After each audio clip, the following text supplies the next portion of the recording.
Hello everyone, and welcome to the channel. Before we dive into today's story, we just wanted to take a quick second to say thank you all for watching. We truly appreciate your support. If you're new here, please consider subscribing, it's totally free, and hit the notification bell so you never miss out on our latest stories. Now, with all that said, let's jump straight into the story. I never thought I'd be the one to outsmart a killer. I mean, I'm David, the easygoing guy who would do anything for anyone. But sometimes, being too nice can get you into trouble. I learned that the hard way. It was a crisp autumn evening, the kind where the air smells of fallen leaves and the sky is painted with hues of orange and purple.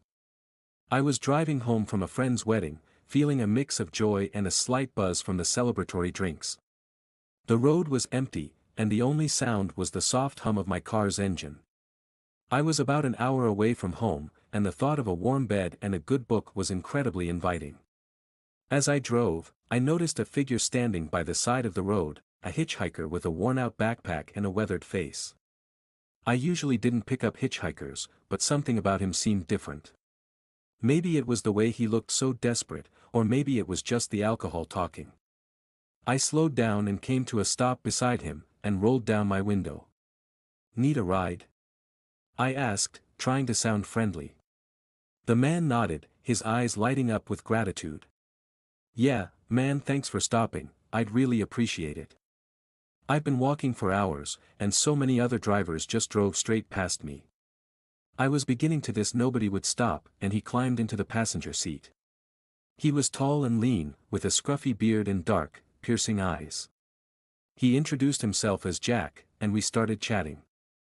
Jack was a smooth talker, and before I knew it, we were deep into a conversation about our lives, our dreams, and our fears. He seemed like a regular guy, just down on his luck. But as the miles ticked by, I started to notice something odd. Jack never looked out the window, never seemed to notice the passing landscape. His eyes were always fixed on me, and there was something unsettling about his gaze. I tried to shake off the feeling, telling myself it was just the late hour and my overactive imagination. We were about halfway to my destination when I decided to stop at a small convenience store for some snacks and a soda. I offered to buy Jack something, and he declined, saying he wasn't hungry. As I walked into the store, I felt his eyes on me, and the hairs on the back of my neck stood up. I tried to ignore it, but the feeling of unease grew stronger. As I came out the store, I noticed, Jack's eyes were still fixed on me, watching me as I returned to my car. I handed him a bottle of water, and he took it without a word. The silence between us was heavy, and I couldn't shake the feeling that something was off. As we continued driving, the tension in the car became almost unbearable. I tried to break the silence, but Jack's responses were short and monosyllabic. I started to feel like I was being watched, like there was a predator in the car with me. The thought made me shudder, and I glanced at Jack out of the corner of my eye. His face was expressionless, but his eyes were cold and calculating. It was then that I noticed the small, silver object in his hand.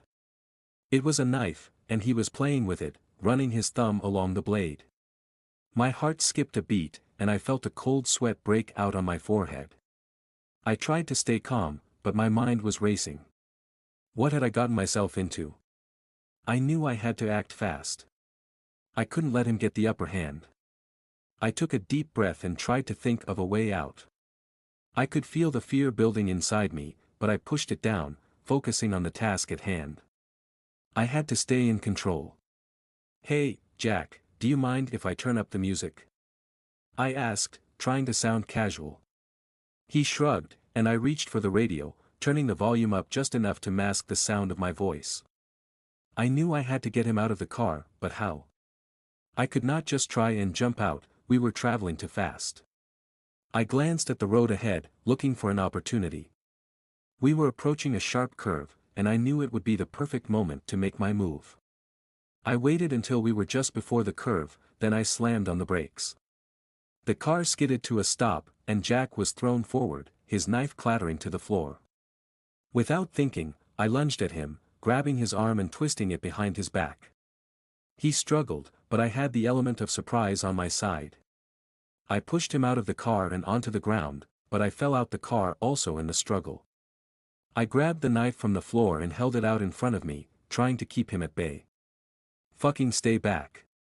I shouted, my voice shaking. I didn't know what to do, but I knew I couldn't let him escape. Jack stood up, his eyes blazing with anger. "You think you can outsmart me? I am going to kill you," he growled, taking a step forward. I backed away, my heart pounding in my chest. "I don't want to hurt you," I said, trying to keep my voice steady. "Just stay back, and I'll call the police." He laughed, a cold, humorless sound. "You think the police can stop me? Do you really think this is my first time, David? I've been killing stupid drivers like you who stopped and picked me up for years. I'm untouchable." I knew he was right, just by the way he said it. I had no idea how many people he had killed. But I knew I had to be the one to stop him. I was not going to die by his hands. I took a deep breath and steeled myself. I couldn't let him hurt anyone else. "Then I'll have to stop you myself," I said, my voice firm. Jack lunged at me, and I dodged, swinging the knife at him. He was quick, but I was faster. I managed to cut his arm, and he howled in pain. He stumbled back, and I took the opportunity to run. I sprinted to the car, and jumped in, slamming the door behind me. I started the engine and sped away, not looking back. I could hear Jack's screams in the distance, but I didn't stop. As I drove home I could not stop thinking about what had happened. Once at home I poured myself a brandy, and sat in the dark just thinking over what really just happened. After a few brandies I decided to go to bed. I just wanted to get this day over and done with. I was getting ready for bed, taking off my clothes and emptying my trouser pockets. I noticed something that made my heart almost stop. I noticed that my wallet was not in my pocket.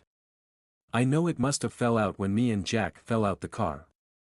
My only hope now was that Jack did not find it, as it had all my ID information inside.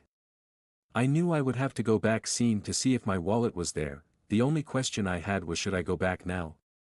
Or would it be best to go first thing in the morning? I decided in the morning would be better, as I had no idea if Jack would still be lurking around, and in the morning it would be light and I would be able to see more.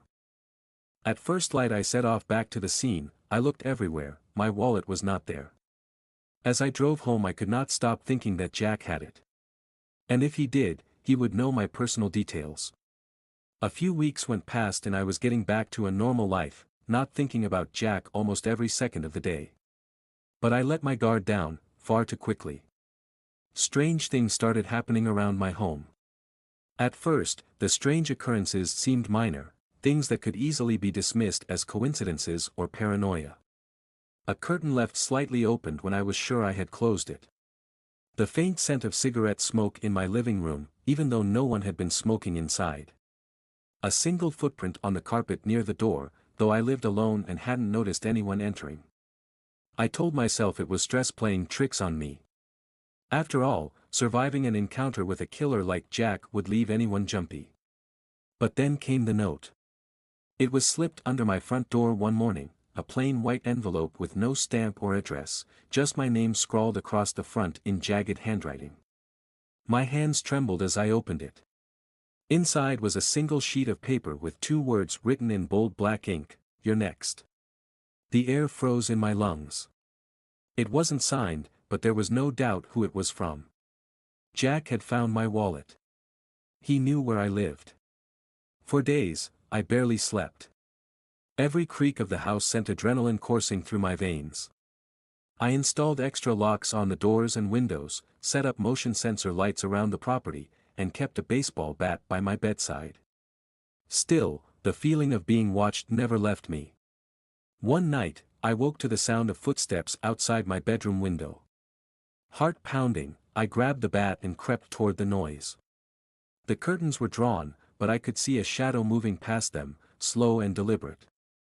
Whoever it was, they wanted me to know they were there. Summoning every ounce of courage, I flung open the window and shouted, "Who's out there? Show yourself." There was silence for a moment, then a low chuckle drifted up from below. "Still alive, huh?" came Jack's voice, calm and mocking. "Guess you're tougher than I thought. Stay the fuck away from me," I yelled, gripping the bat tighter. I'll call the police. Jack laughed again, louder this time. Go ahead. They won't find anything. You think I'd make the same mistake twice? Before I could respond, the shadow disappeared into the darkness. I called the police anyway, but as expected, they found nothing. No sign of forced entry, no fingerprints, no evidence that anyone had been lurking outside my home. Just another sleepless night and a growing sense of dread. Days turned into weeks, and while Jack didn't show his face again, the harassment continued.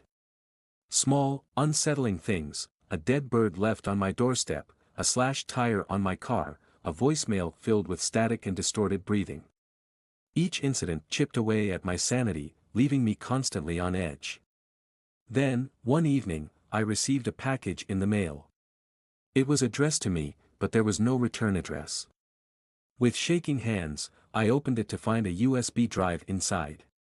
There was no note, no explanation, just the cold, metallic object staring back at me. Curiosity got the better of me. Against my better judgment, I plugged the drive into my laptop. A video file appeared on the screen, labeled simply, "Watch Me." My stomach churned as I clicked play.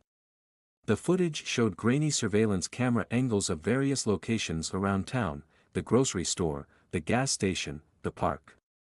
In each clip, I was visible going about my daily routine. But what made my blood run cold was the final shot, a close-up of my house, taken from the woods behind my backyard. And standing in the frame, staring directly into the camera with a sinister grin, it was Jack. The screen went black, and text appeared, "Catch me if you can." That's when I realized something terrifying. Jack wasn't just trying to kill me anymore. This had become a game to him, a twisted cat-and-mouse chase where he held all the cards. He wanted to toy with me, to break me down piece by piece before delivering the final blow. But I wasn't about to let him win. I decided to turn the tables. If Jack wanted to play games, I'd give him one he wouldn't forget. I started documenting everything, every strange occurrence, every sighting, every clue he left behind. I reached out to old friends who worked in law enforcement, asking for advice without revealing too much. Slowly, I pieced together a plan. The key was bait. I needed to lure Jack into a trap, somewhere public enough that witnesses might see him but isolated enough that I could confront him head-on. I chose an abandoned warehouse on the outskirts of town, a place I knew well from my teenage years of sneaking around with friends. Using social media, I dropped subtle hints about meeting someone there late at night, making sure Jack would catch wind of it. On the chosen night, I arrived early, armed with pepper spray, a pocket knife, and a recording device hidden in my jacket. I positioned myself in the shadows, waiting for Jack to take the bait. Hours passed, and just as I began to wonder if he'd fallen for it, I heard the creak of footsteps echoing through the empty building. A figure emerged from the darkness, tall, lean, and unmistakably Jack.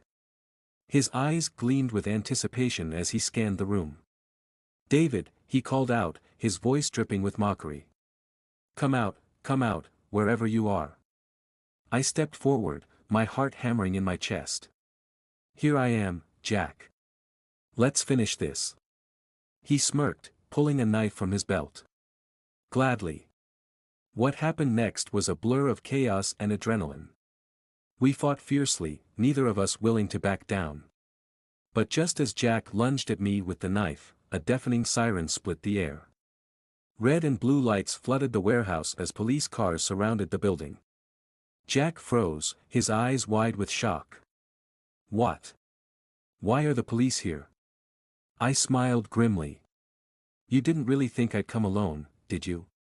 As officers swarmed in and handcuffed Jack, I finally allowed myself to breathe. It was over. Or so I thought. Weeks later, as Jack awaited trial, I received one final message. This time, it wasn't from him, it was from someone claiming to be his accomplice. The note read, "He may be gone, but the game isn't over." And suddenly, I realized the nightmare was far from finished. Ready for spine-chilling tales that will haunt your thoughts? Subscribe to Forgotten Storyteller for eerie narrations, unsettling mysteries, and haunting stories you won't forget. Hit the bell icon so you never miss a story, because some stories refuse to stay buried. Join us, if you dare.